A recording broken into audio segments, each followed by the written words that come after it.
Hey there guys, it's Young Volk YGO here, and today I'm going to be going over my updated Dracoslayer Majespecter deck profile. Now Shining Victory had a huge impact as it added Rector Pendulum and some of the other cards that I used, and it more so enhanced the Dracoslayer engine, and also gave my deck lots more capabilities. So my extra deck is different, my main deck is definitely different, and now I have a side deck so I'm no longer a scrub. So anyways, let's start this video off. Now to start off, I have one Majespecter cat, Nikomata. Nikomata is very nice. It's a good target to use with Majesty's Pegasus because it can just give me an end phase search of whatever I need.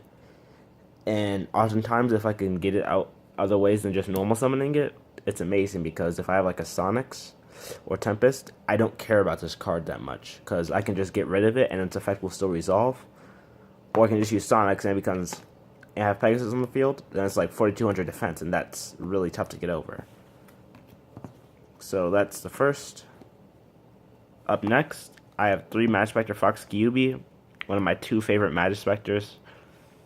Kyubi just searches the trap and just makes this deck really good because my build is very heavily reliant upon the traps since I'm a bit of a poor man and the traps are common. And the only traps I really run are the ones from our Supercell and Tempest, which are what I really love about this deck. Yada, my favorite Majespecter, because in most situations, unless you're going against like full-blown Cosmo, then this card is amazing. Because if you're in a tight situation, you just normal summon. His effect allows you to search a spell that you can just use right then, right there. And boom, you can attack over something, you can shuffle it back into the deck because you can search Storm. Just overall really good. Then I run 3 Majespecter Toad Ogama. Ogama just can let you set a spell or trap from the deck, which is pretty nice because he's another way to get towards the traps, and he's a 5 scale. And my problem with this deck is currently I don't have enough high scales. Well, I would need like one more to balance it out, but I'm not really. But that's going to be the Raccoon in the future, so. He's just really useful, and since he has the basic Majespecter effect, can't be targeted or destroyed, that makes him good. 2 Timebreaker Magician. You know, Timebreaker Magicians, they're currently just a stand-in for Kieran's because there's 2 scales. And he provides a little bit of protection for my non-Majespecter cards, like the rest of the Dracoslayer engine. And plus, sort of like Kieran, I feel like he's like the poor man's Kieran, because he can just banish something himself and something else, and then let them return. So sort of like how a Zeta is, but it's not a quick play effect. If it was a quick play effect, he'd be an amazing card. Now onto the Dracoslayer engine. So you Master Pendulum because I just like his effect to destroy another pendulum card in the Pendulum Zone, because he can destroy himself, allowing me to free up the Pendulum Zone to put a Majespecter there, which it'll go from, instead of having a 5-3 scale, it can be a 5-2 scale, allowing him for more maneuverability. And overall, he's just great because Contact Fusion is amazing. 1 Luster because sadly, you can only have 1. If you have 2, that make this deck a lot more consistent. But even so, with all the searchability, it's incredibly consistent. My new pretties, Lecter Pendulum, the Drake Overlord. Now, I like him because he's a high scale, a scale 5, which is amazing in this deck. But if you go against any other deck out there that even just uses pendulum monsters, like Despots, this annihilates them because it gets rid of like 4 out of 9 of their monsters' effects, and that's really good. And if you're going against any other pendulum deck, he can crash into quite literally any pendulum monster, no matter the size or the strength. And he can just, and if he's in the scale, he can negate their effects. So in a mirror match, he annihilates them unless they run the exact same build I'm running.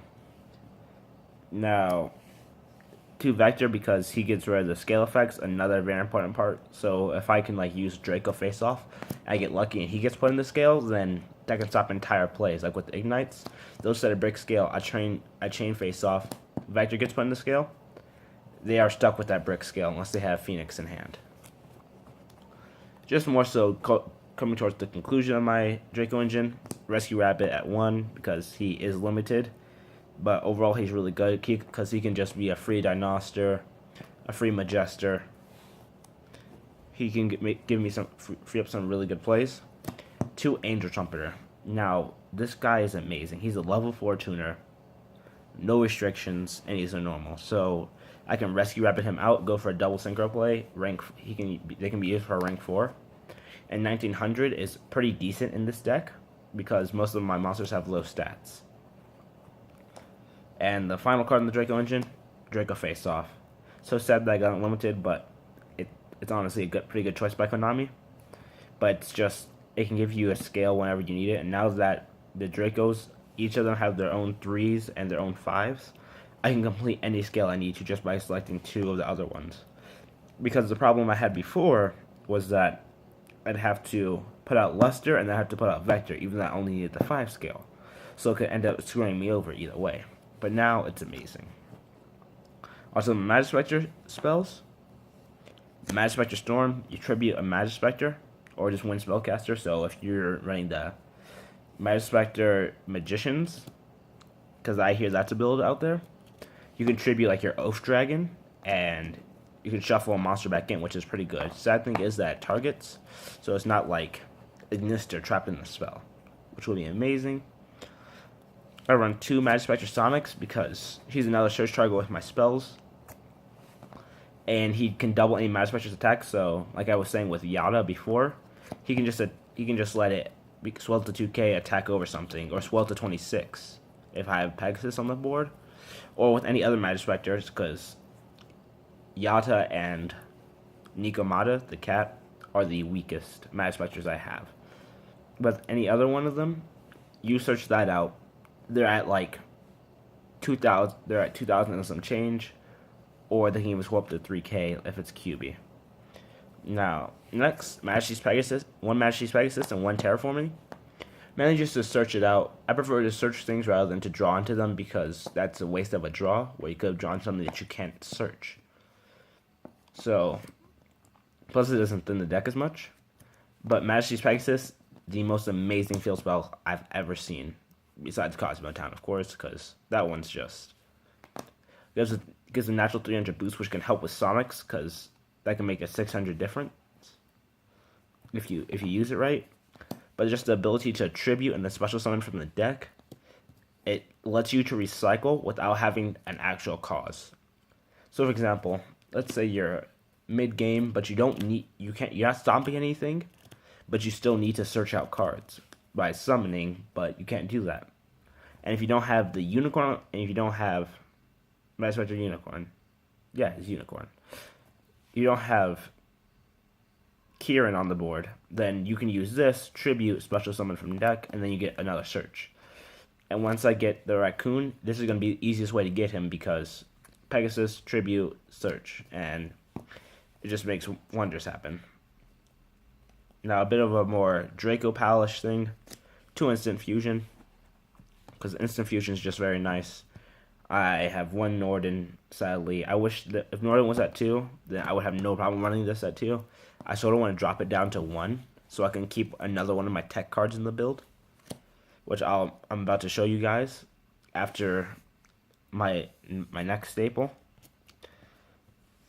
But overall, it's just really good. If you draw into it in the right situation, then he can be a quick and easy rank 4, which is amazing because the rank 4 toolbox in this game is awesome. 1 Twin Twister, 1 MST. Now, Twin Twister is more so for if I'm scared at the beginning of the game, because after I start up, I'm not really scared of anything. Like, if I can get my first turn, if I can go first, then I have nothing to fear, because most of the things that would stop people from going first, like Ghost Ogre, Effect Veiler, to the point where it makes it brickish, you can't do that to the deck because it can't be targeted or destroyed by card effects, so there's nothing to really be scared of. Which is why I don't really have a problem with it, with back row all that much, unless they like pull like Poisonous Winds. So I'm thinking about getting a second Twin Twister, because discarding isn't all that good in this deck, but it's something that when push comes to shove, I'll be willing to do it. Now for my tech card, along with my two of my more favorite cards in this deck, Skill Drain and 2 Majespecter Supercell. Now, when people see skill drain, they're like, why the hell would you run this in this deck? Because Tower Point Majespecters, they're immune to stuff because of their own effects, and then they get to search. So pretty much you'd be making them all just weak little monsters, which is why other people would slide in skill drain rather than other things like that. But that's where the solution to the problem is: Majespecter Supercell. What Supercell can do, I have a Majespecter card in the scale, then it can just negate. You cannot negate the effects or activations of any Majespecter cards or effects. So roughly, if I activate Supercell, then I flip Skill Drain, because Supercell is searchable. So if I can get Skill Drain in my hand, make sure to search out Supercell, flip Supercell, let that chain resolve, then flip Skill Drain. Now, you have no monster effects on the board. And while it's a 2-card combo, half of the combo is searchable. And that's why I run 2. Because just besides that, it can shuffle 5 in. So even if one Supercell gets popped in this combo, for a little while it might be a problem, but I can shuffle back in using another Supercell, which is easily searchable. And I'll still maintain my advantage and recycle my Majespecter cards. Because Supercell, it's one of the most amazing cards in this deck and allows me to keep running endgame. Because you can shuffle in 5 Majespecter cards and you get to +1. So it's like a bargain brand Emerald. Because you can shuffle in monsters that you use for XZs, which is what makes this really nice. So you never can run low on monsters. You just have to keep pushing through, because this card will allow you to recycle if you start going through your back row really quickly. Overall, it's just an amazing card, and because of those cards, I can run Skill Drain. And Skill Drain, in this current meta where monster effects are everything, this tech has allowed me to beat Cosmos, because with this combo, unless they have Twin Twister or MST, then they can't. Then all their ships, they lose all their fancy effects. They still have the effects engraved, but I can stop those. But now I can just shuffle them away, and they can be targeted, which makes them on even par with the Majespecters. So that's just my little tech in of the day. Then, best card in this entire deck. Just want to get close. Majespecter Tempest. It's Solemn Strike, but searchable, which is, it blows my mind every time I think of the fact that it's a searchable Solemn Strike and all I have to do is tribute, so I can infinitely use it as long as I have Majespecters. And because of this wonderful card Supercell, I can never run out. Use all 3 of these. I just search out some other Majespecter cards like Sonics, because you can always use that on your Majespecters. There's no conditions for it. Then it just makes this so I can loop Solemn Strike, my deck's version of Solemn Strike, infinitely. And that's made people rage quit against me, because they'll see that I can shuffle all 5 Tempest. They can see I can shuffle in Tempest and some of my shuffling cards back in, and then they're just like, that's stupid. You shouldn't be able to reuse Solemn Strike, without having a good amount of money. So that's it for the main deck. Now heading on to the extra. Starting out with my Synchros. I have 1 Ignister. Rip Ignister Dreams. Just hate how badly they neutered the Dracos. But overall just good non-targeting shuffling, so he's good in the mirror match. And he's just good against everything. Stardust Dragon, because I was inspired by the YCS Prague champion who ran Stardust Dragon. And I've realized that it can really help you get past Cosmos, because you can stop the Dark Destroyer, and then they have Forerunner. And then Forerunner, because there have been times where I can pull out Stardust and him. So if they go Dark Destroyer, then tribute stop Dark Destroyer, then Forerunner can't get over Ignister. So the whole entire situation evaded, because I still have Ignister and I still have the shuffling ability. Next up, my 3 Dynosters. What allowed this deck to be so sustainable? Because the worst problem that this deck has, the fact that your scales are unprotected. Unless you specify cards for scale protection in the main deck, which slows the deck down a bit, because you have no cards that are searchable that do that, then he is amazing, because you can just Rescue Rabbit, you have Dinoster. Now you can set your scales, you can do everything you want to. You don't have to worry about anything else, because he's going to protect the Majespecters from being destroyed by battle. Their natural aversion card effects can't be like going against Cosmos. Then you have Dark Destroyer on the board to pop this as an absolute. Either Dark Destroyer or Dark Destroyer or Dark Planet, but nobody really runs Dark Planet all that much. So this is virtually their only out, which Dark Destroyer is, because it has 2950, so Forerunner can't get over it. And then on top of this, it protects my scales, which is pretty damn good. 2950 protects my scales and my monsters. One Norden, because Norden's good. Drawn to Instant Fusion, he's an easy rank 4. Or a Synchro for 8 play, because I can just use Angel Trumpeter. And because I can spam out any of my level 8s, I have Aegon, which is really, he's an alright card. I like him against certain matchups, like if I'm going against a more casual deck that relies heavily on extra deck, as most decks currently do not rely on extra deck. So that's Brilliant Quantum Monarch. So I have to see what dropping him on them will do to them, because I can just destroy that card, so they don't have many plays. And plus he can gain attack, so if I banish the right thing, he can be like a 3000 beat stick. And then number 38, Hope Harbinger, since he can stop spells, he can stop like the Twin Twisters, the other plays like that, and just snatch that under them. And then if they want to go for any of my Majespecters, or my Dracos, or like Dinoster, detach the attacks redirected to him, and then he can attack over that. And then something should happen where he gets destroyed himself, I can just put his attack on something else, making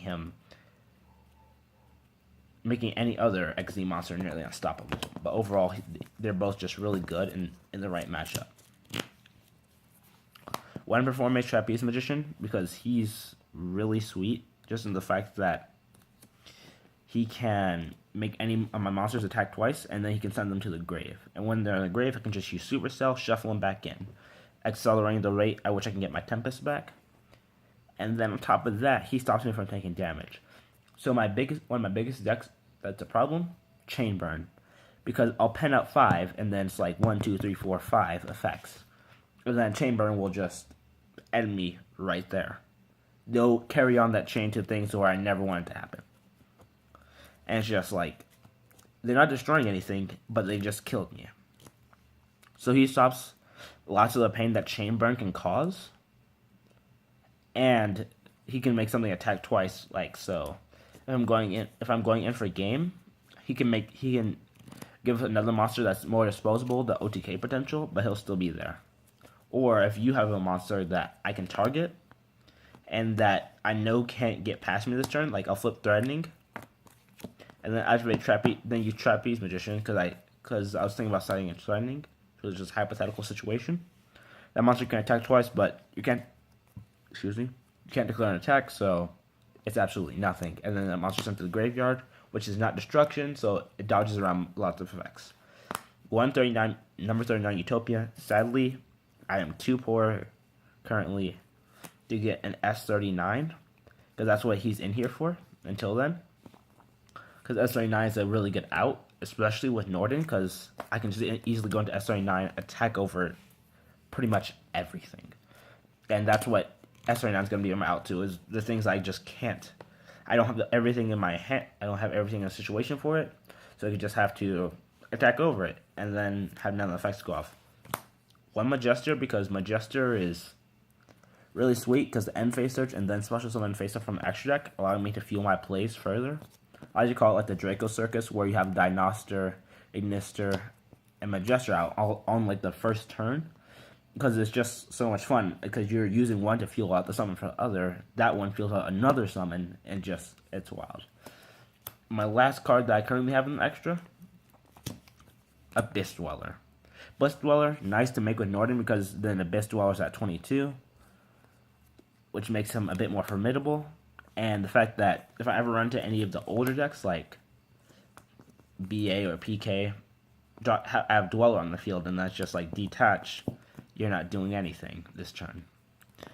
And then on top of that, with Brilliant Quantum Monarchs, I have to work on remembering to bring him out, because lots of their effects happen from grave. So if I just do this turn like their standby, then they'll still be able to do quite a few plays, but they're not going to have every single play possible. So that's my extra deck, and now, last but not least, my side. Side's a lot more simple. Cyber Dragon Engine, just so for if I go against like Despots or Cosmos, I can easily just side these in and then go to Chimera Tech, who can just be either a big body for them to get over. So, just not big of a problem. Not that big of a problem. Godarla, the Mystery Disc Kaiju. I'm thinking about putting in... I don't have enough money for Gamasiels. So currently I'm thinking about the sticky string Kaiju, who has 2400. So most of my extra deck monsters can get over him. But currently, the only problem I've ever had with this Kaiju is one time I was going against Lunalights, which are a deck that can be a slight problem for me if I brick. And what happened was, I gave him Godarla. But then my problem became, I was bricking so hard, I didn't draw any of my Majespecters, so I could not get around Godarla. So I was stuck in the situation of having a Kaiju I can't get over by my natural means, because my monsters all have low stats, beating me to death. So, Kieran is going to be able to solve this problem, because he's going to be a way where Kieran's going to be really stupid in the fact that I bounce him back to hand, and then I bounce the Kaiju back to hand. I bounce one of my Majespecters. Kaiju, he goes back to my hand, which is amazing. And then Majespecter, I can just normal summon it, or pen it out, or just keep it there for a scale in my hand. So then I can continue my plays, and then I still have the Kaiju back at my disposal for BA/PK Flying C, because hey, any XZ deck can get absolutely annihilated when you just drop Flying C on them middle of the plays. Forbidden Apocrypha. For any deck that likes to swarm the board with stuff that I can't really stop. Like, back when Super Quantums were a thing, I would just flip this when they have all three on the field, and that stops quite a few of their plays. They'll still get their graveyard effects, but lots of their build-up power has just been destroyed. And last but not least, a pretty standard tech for this, Imperial Iron Wall. Imperial Iron Wall, just to stop Cosmos, any deck that focuses heavy on banishing. So like, I dropped this against Infernoids, even though Infernoids are practically dead. They can't do anything. Drop this against Cosmos, and while that gives me the time I need to set up, because mainly I don't intend for this to be the permanent fix, I just intend to stop them for like 2 turns.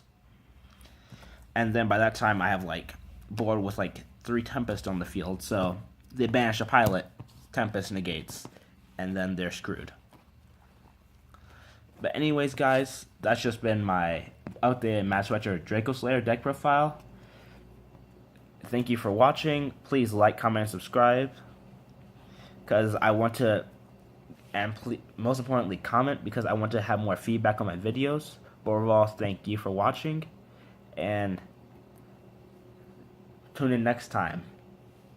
Young Volk out.